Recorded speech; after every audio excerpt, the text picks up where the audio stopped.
forget where the camera is on your phone. It's the one hole where the black hole. Yeah, the black hole there.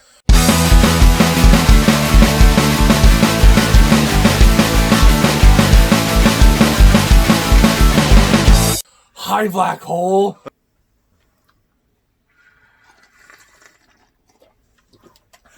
Aggressively coffee sipping. Welcome to Stoopid Movies, where we watch them so you don't have to. That is right. And this week, we get to be the first people to tell you about this movie.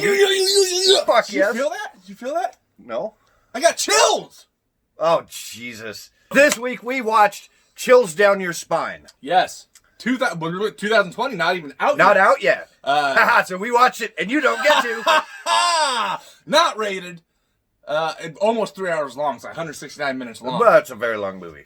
So, we got the screener from the fellas at Dead Lantern Pictures. Yes. Who are based right here in Lincoln, Nebraska. Yes. And we should probably point out this is a sequel to a movie we already reviewed, Yes. Shivers Down Your Spine. Caffeinated ballsack. Keeps me awake. This is directed by Matt Kister and then starred Steve Eaton, Woohoo! Megan Garcia, Woohoo! And then, a bunch of other people. A lot of other people. Yeah. I was walking and I fell into a wishing well. What was this about? That's a horrible That setup. was terrible. That was really bad. So why don't I tell you what this movie was about? Okay. I rubbed my lamp and Not on camera, right? No, but I rubbed the hell out of it. Yeah. And stuff came out. Uh-huh. What came out of my lamp? I mean, probably jizz. So this movie is the sequel to Shivers Down Your Spine, in which we find the main protagonist from the first movie, Jeff, is in love with the genie from the first movie. But he's already used his 3 wishes and she's gone. So he goes to what appears to be an adult Chuck E. Cheese. I was trying to figure that out. It looked cool though, whatever it was. Yeah. And he earned up enough coupons to get a second genie lamp. Yeah. And he rubs the lamp, and the younger sister of the genie from the first one comes out, and she grants him 3 wishes, and Maktuka. And it ends up being an anthology of stories again, while he goes on the hero's quest to find the genie from the first movie. So there's a lot of stories. I guess we'll go by. Just go through each one of them. Yeah. We'll are we giving scores for each one? Yeah. Okay. Devil's Corkscrew. Devil's Corkscrew. This was the Western. The West Run. Okay. Yep. Not my favorite one. I will be straight up, mainly just because it was a Western, and I'm not a Western fan. But okay, so out of the get, well, even starting with quality is good. Yes. I mean, it's crisp, clear. The production value is really good, and it is a micro budget indie movie. Right. So it looked good. Mm-hmm. Yeah, I'm with you on the Devil's Corkscrew. It's not my taste. It's nothing against it. It was well done. The story was good. Yeah. It was shot beautifully. Yes. It's just not my taste. Like, that was the very first one. I was like, oh man, this is going to be rough, because I didn't like the first one at all. It's not one that I would have chose to do at the first. Right. But I don't make movies, so I don't know. Well, no, that's true. You don't. I don't. Yeah. Acting was fine and all that. The music was really good on it too. Good. Yeah. Yeah. The score was fine. Story, I don't know. I don't know if I really understood the story. It was like a ghost thing, kind of, or something. So this one was one of the weaker ones of the whole movie for me. So I would say out of 8, I'll give it like a 2. It's funny because look, that's actually what I have written down. It's Hey! 2 out of 8. It was, technically speaking, it was very good. It just didn't capture me at all. So It's the interest level for us. And the thing is, I went into this having freshly rewatched Shivers Down Your Spine. So coming to this as the first one was kind of like, I don't know. Anthologies always have some that you're not big There's fan always of. one you don't like. At This was least the one. Yep. If there's a lot, there's usually a few that are weaker. Yep. So that's okay. Yep. Not off to a great start here, folks. Isabel's Return. Okay, so I've never seen so this was animated, if I remember correctly. It was. Which I thought was cool. And the animation looked good. It kind of reminded me of like late 90s kind of animation, early 2000s animation. Yeah, I was thinking like Flash animation, early web animation. Yeah. Yeah. I thought the voiceover stuff was pretty good, matched up good. It just looked really cool. But I thought it was done. It was well made. Yeah. Excuse me. Yeah.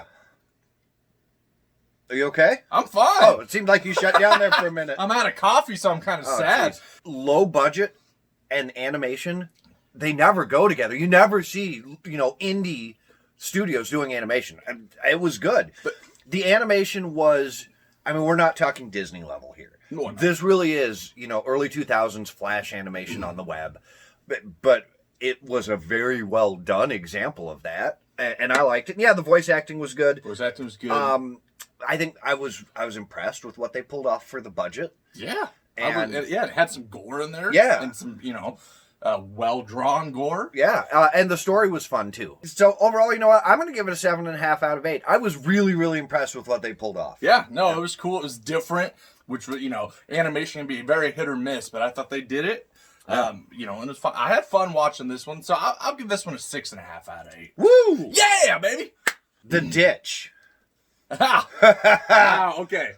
This, I gotta say, was probably one of my favorite ones out of the whole slew. So, it's pretty standard story-wise. It's nothing new to the table as far as, what happens in it. Like, I feel like part of it's predictable, like, you're gonna know up until the very end. Name one other... Oh, up until the very end. It's kind of standard in the storytelling of it, but that's what I want with some things, and that's what I got with this, and that made me happy. Fuck yeah. You know what? Corn is scary. We live in Nebraska. We're surrounded by corn. And you know what else is scary? Ditches. Yes, and there's a lot of ditches here in Nebraska. Yeah. I've been in plenty. And they're deep. Yes. Like, our ditches aren't like a little gentle. They're like 6 feet deep. Right. I thought the twist was really cool. Yeah, so it throws in, like, some slasher kind of stuff. Right. Some creature feature stuff. And it was shot really well. It was all out in the daytime, out on a highway somewhere around here. Yeah. The blood makeup was really good. I thought it looked really, really good. Yeah. Honestly, and this is a compliment, take it that way, please. This felt like I was outside watching it happen. Yeah. It didn't feel like I was watching a movie. It felt like I was there watching it, just because I grew up on roads like this, gravel roads. Yeah. With bloody women crawling out of cornfields. That's my childhood. That's a testament to how well it was shot, because yes. it looks great. It's bright, which I normally don't like. No, but it worked. It worked. Full daylight horror. Yeah. And it worked really well. And the acting was good. I liked the driver that picks, the guy that shows up, the older guy with the beard. Yep. I liked him. I don't know. He just seemed like a level. It kind of reminded me of Jacob a little bit. So what are you going to rate this? Oh, that one's an 8 out of 8 for me. That one was great. Wow. Yeah, I loved it. I was just a shade under you. Okay. I was 7.5 out of 8. Nice. I love this one too. It was phenomenal. Yeah. This one was... So the first two felt like it was a bit of a slower start for me. When this one hit, from here on out, I was just like, wow, I am in. This is great. All right, let's do it. And then we have Bed and Breakfast. Okay. This one, this was probably one of my top ones as well. Yes. Believe it or not. So this one, I think this one was shot in Missouri, if I read that correctly. Could be. You want to explain this one? It was all inside, so it doesn't matter where it was shot. No, I was just saying. Yeah, we'll both explain it. Okay. We'll go word by word. Ready? Okay. It was in Missouri. Yeah, so a girl gets stranded, right? Her car breaks down, something. Goes to, I'm guessing it was a hotel, motel, a bed and breakfast. It would be a bed and breakfast, yes. I just realized that. As the butler explained, it's not a bed and breakfast if you don't serve breakfast. Nah, that's true. Do they serve dinner and lunch? Well, he served dinner. Oh, but yeah, that's true. They didn't mention lunch. That's true. A girl's car breaks down. She walks to this bed and breakfast. And she spends most of the night naked. Fully naked. Yeah. And she kind of hallucinates, or does she? Right. Yeah. That's all I'm going to say, because past that, you're going to start getting spoilery. So one thing I loved about this was the lighting. Oh my God, this was beautiful. We're trying to recreate. Yeah, it's hard to do when the camera won't focus. Yeah. But the lighting, all sorts of, and I love that. I mentioned in past episodes. It's just, it helps the atmosphere. It's got the green, the red, the blue, the different. It was very colorful. Yeah, and I love that. I really like the atmosphere to this. Yeah. Like, it had a fun kind of Halloween feel to it. Like, it has nothing to do with Halloween. No. But it felt like Halloween feels. Yes. I need to get my pumpkins out. I need to start getting my decorations out and my bloody body parts out to put in the yard. I just have a stack of them in my freezer. It's no big deal. But I need to start getting this shit out. The actress did a great job. Yeah, she did great. And, the setting was great. The whole, that kind of goes with the atmosphere. Yeah. But it was kind of a slower storytelling, way to tell the story. But it worked. It still went by quick. It went really quick, yeah. And the payoff was cool. Yeah. That end scene? Yes. That was fantastic, yeah. Which I do have one nitpick. So here's the thing. How do I say this without sounding like a pervert? I watched this one especially closely. And having said that, there were some grievous continuity errors in wardrobe and in the hair. Some shaving happened? No, like head hair.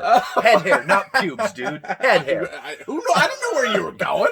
No, there were scenes where, like, from one camera angle to the next, the hair would radically change, or, like, she'd stand up and she was naked, but when she was sitting down, she had that see-through robe on. Had I not been watching it as closely as I was watching it, no one would have noticed, but I did. Do I just sound like a giant pervert? I'm not sure. I am. If you think I'm a pervert, let us know in the comments below. And I also want to say the makeup effects were really good in this one. Fantastic. Yeah. Especially considering, where it's at. So that's awesome. They know what they're doing. What do you give this one? I'm gonna give this one a 7.5 out of 8. Oh, see, so we're flipped around because I'm giving this one an 8 out of 8. Nice. I had so much fun with this. Even if you took all the nudity out, this one's an 8 out of 8. I had fun with it. And that brings us to the intermission. Dun, dun, dun, dun, dun, dun, dun, dun, dun, dun, dun, dun, dun, dun. Okay.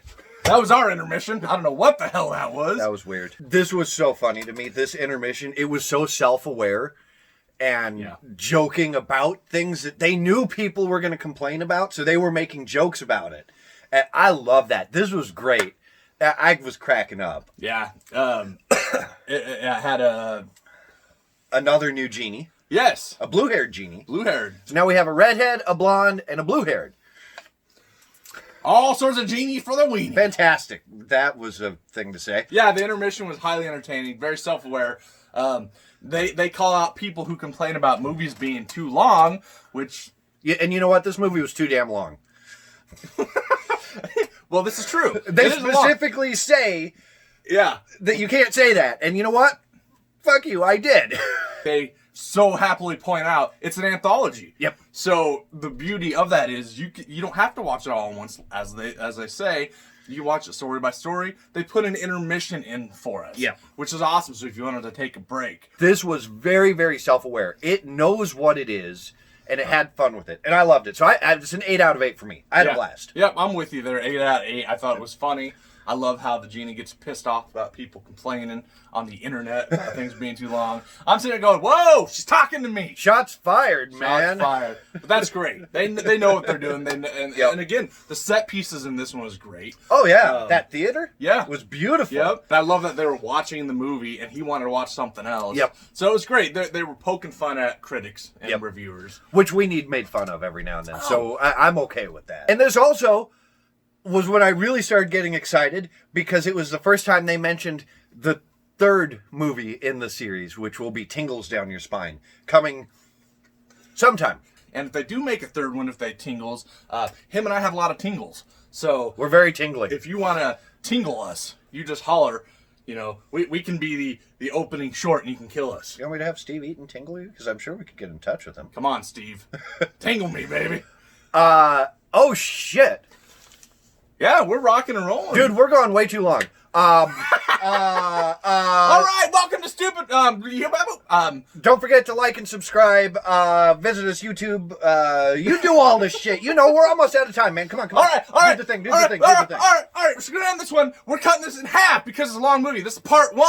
We will be back for part 2 next. Yep. And you can follow us on Instagram at Stoopid Movies, at Dexter and at the Horror Punk. You follow us on Facebook.com/Stoopid Movies. You have an email at stupidmovies@hotmail.com if you want to send us screeners like these fellas did. Is it Hotmail or Outlook? Same difference. Okay. Yeah, stupidmovies@outlook.com. Yeah, that is different.